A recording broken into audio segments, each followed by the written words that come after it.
Tonight's story is called The Hard of Hearing Frog, a gentle little tale about two frogs who fall into a deep hole, and the quiet power of kind, encouraging words. Before we begin, go ahead and make yourself really comfortable. Lie down in your bed and gently adjust your pillow so your head and neck feel supported and at ease. Pull the blanket over you so you feel just warm enough, cozy, and safe, as if you're being quietly wrapped in a soft hug. If you can, dim the lights or turn them off completely, leaving the room in that calm, sleepy darkness that feels like the night sky slowly closing its eyes. Now, softly close your own eyes. Take a slow, deep breath in, and then let it out very gently. Each time you breathe in, imagine you're pulling in cool, peaceful air. Each time you breathe out, imagine you're setting down a little bit of today's worry and tiredness.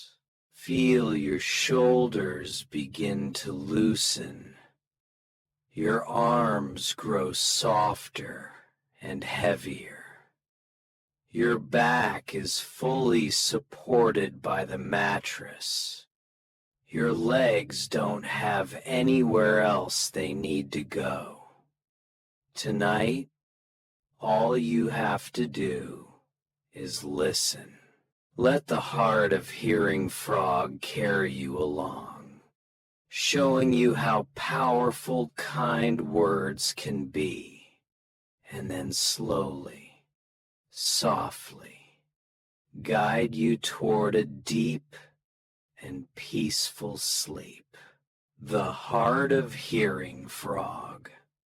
In a quiet forest, where the trees leaned close to whisper to each other, and the last light of day slid gently through the leaves, a little group of frogs was hopping along a narrow path. The air was cool and soft. The ground was damp and springy under their tiny feet. Their voices were light and cheerful as they talked about the morning rain, the big leaves they had used as umbrellas, and the delicious little bugs they had found near the pond. Everything felt simple, safe, ordinary. Then, quite suddenly, the ground was not so safe anymore. Hidden under a layer of dry leaves lay a deep, dark hole. The frogs did not see it in time. There was a sharp rustle, then a soft thud. Thud. Two frogs had fallen in. The rest of the group rushed back, hearts pounding, and crowded around the edge of the hole. When they peered down, they saw their two friends at the bottom, scrambling to stand firm on the damp earth. One frog at the top swallowed hard. "This hole is really deep," it murmured. "I don't think they can get out." Another frog nodded. "Yes, It's too high. No way they can jump out of that. One by one, the others agreed. They called down into the darkness. Hey, you two, this hole is too deep. You won't make it out. You should save your strength. There's no hope. Just don't tire yourselves out. Their words fell into the hole like cold stones. But down at the bottom, the two frogs were not ready to give up. Their hearts were still beating fast, not from fear, but from a stubborn little spark inside. We have to try. We have to get out. So they bent their legs, gathered their energy, and jumped. Jump. Fall. Jump again. Fall again. Each attempt ended the same way. A brief rise, then a heavy landing on the wet ground. Up above, the frogs shook their heads. This is pointless. You're just hurting yourselves. Stop trying. It's impossible. Little by little, for one of the frogs at the bottom, those words began to sink in. Every time it jumped and fell, the voices from above grew louder inside its mind. You can't. It's too hard. There's no way. Eventually, exhausted and discouraged, that frog lay down on the cold earth of the hole. Its legs ached. Its chest burned. Its thoughts whispered, "Maybe they're right." It stopped trying. The other frog, though, was different in one important way. Its hearing wasn't very good. For as long as it could remember, sounds had always been a bit blurry, a bit fuzzy at the edges. It heard tone more than words, volume more than meaning. So when the voices from above rained down into the hole, loud and insistent, it could not make out the exact phrases. It did not clearly hear, "Stop trying. You can't do it. It's hopeless." Instead, in its mind, the loud noise transformed into something else. "Keep going. You can do it. Don't give up." Each shout, each call, each frantic word from the frogs at the top sounded inside its heart like cheering. Whenever it looked up and saw the shadows of its friends hopping around the rim of the hole, it thought, "They're waiting for me. They're hoping I'll make it. I can't let them down." So it straightened its back. It took a deep breath, and it jumped again. Jump. Fall. Jump higher. Fall harder. Sweat mixed with the damp earth. Its legs trembled. Its lungs pulled in air that felt thick and heavy. Still, the voices from above, muddled, loud, full of energy, kept sounding like encouragement. The frog thought, if they believe I can, maybe I really can. Then, with one last surge of effort, it bent its legs deeper than before, gathered every last drop of strength, and leapt.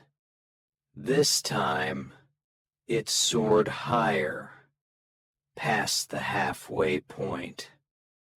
Higher still, its front feet touched the edge of the hole. It scrambled, pushed, kicked, and finally tumbled out onto the forest floor, landing in a clumsy, glorious heap. The frogs at the top gasped. They stared. Then they burst into excited chatter. How did you do that? Didn't you hear what we were saying? The tired frog looked up, breathing hard. I heard you shouting, it said, and I thought you were cheering for me, so I kept trying. A deep, thoughtful silence fell over the group. They replayed their own words in their minds. They remembered how they had said, "Don't try. You can't.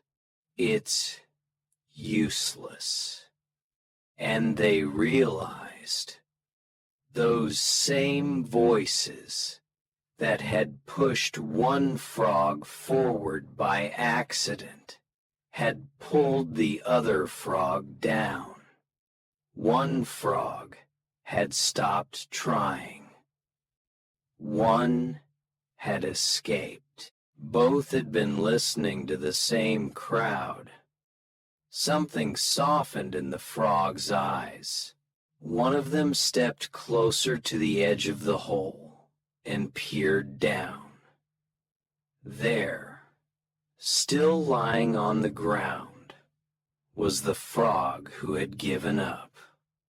Its chest rose and fell slowly. Its gaze was dull and tired. This time, the frog at the top spoke very differently. "Hey," it called down gently, "we're sorry. Before, we said things that made you want to stop. We didn't think about how it would feel for you down there." The others moved closer, forming a circle around the hole. Their voices joined together, not in criticism, but in warmth. "Listen," one said. "Your friend down here made it out. If he can, maybe you can too. We believe in you," another added. "You're stronger than you think," said a third. "Try one more time. We're right here. We're not going anywhere." The frog at the bottom slowly opened its eyes wider. This time, the words that drifted down sounded different. They weren't cold and final. They were soft and steady and full of hope. Inside, Something small flickered back to life. Maybe I'm not alone in this. Maybe they really think I can do it. It rolled onto its feet again. Its legs still felt heavy, but now they were fueled by something stronger than fear, belief. It bent its knees and jumped, not high enough. It dropped back down. From above, the chorus came immediately. That was good. Higher next time. You're getting closer. The frog tried again. Jump. Fall. Almost. So close. Again. Again. Each fall hurt less now. Not because the ground was softer, but because it no longer felt like falling alone. Finally, gathering every bit of courage that the encouragement had lit inside it, the frog took one last deep breath and launched itself upward. For a moment, time seemed to slow. Its body rose higher and higher. Its front feet reached, and then they hooked over the edge. With a quick scramble and the help of a few eager little hands grabbing at its arms, the frog pulled itself up and out, rolling into the circle of friends. The forest filled with the sound of joyful croaking. They hopped around, laughing, relieved, amazed. Two frogs that had fallen into a deep, dark hole now stood safely on the forest floor. One lifted by a misunderstanding of negative words, the other lifted by the conscious choice of positive ones. The frogs looked at one another and understood something new. When they used their words to discourage, they dug the hole deeper. When they used their words to encourage, they became a ladder. From that day onward, whenever another frog fell into any kind of hole, a problem, a fear, a mistake, the forest had a new habit. They didn't say, "Give up." They said, "We're here." They said, "Try one more time." They said, "You don't jump alone." And on quiet nights, if you listen closely in that forest, you might hear small voices in the dark, singing softly to someone trying to climb.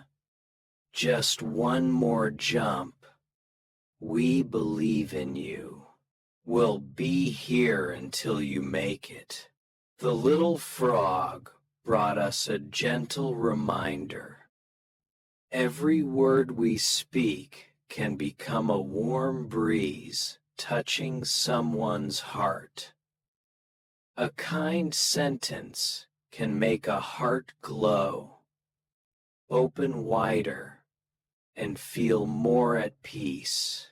And when someone is in a moment where they need a little lift, even the smallest gentle word can feel like the first sunlight of the day shining into their soul. And when we are the ones listening, we can also choose to receive only what is beautiful. just like that sweet little frog, hearing everything with a bright spirit, believing every sound is a cheer of encouragement. When we choose to lean toward kind words, the ones that carry light, we nurture softness and serenity within ourselves. To help you sleep more easily tonight, you may whisper softly to yourself, "Tonight, I keep only the words that protect me, the words that hold me, the words that make my heart become gentler." Now, let your head sink a little deeper into your pillow. Let your blanket rest over you soft, light, like a gentle pair of arms holding you close. Take a slow breath in and let it go, softly, like ripples gliding across a still, quiet lake. In this moment, you are an angel of peace, wrapped in love. You've moved through a full day, and now it is time to rest in gentle light. You are surrounded by stillness, by warmth, by the tender breeze that invites sleep to come near. You are in a place that is smooth, calm, and safe. Everything around you is peaceful. The world outside will continue in its own rhythm, and you are allowed to be completely at ease. Let your shoulders soften. Let your breath become lighter.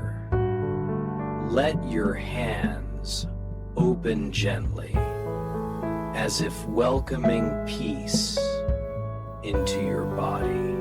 If any thoughts drift by, smile at them and let them float away like thin clouds crossing a clear blue sky. You have done enough. You are enough. And right now, you deserve to rest in the soft glow of the night. Let sleep come to you gently, light as a whisper, warm as candlelight. Tonight, you are held in pure peace. Thank you for letting me guide you into this warm, beautiful, tender sleep. Thank you. I love you. Thank you. I love you. Thank you. I love you.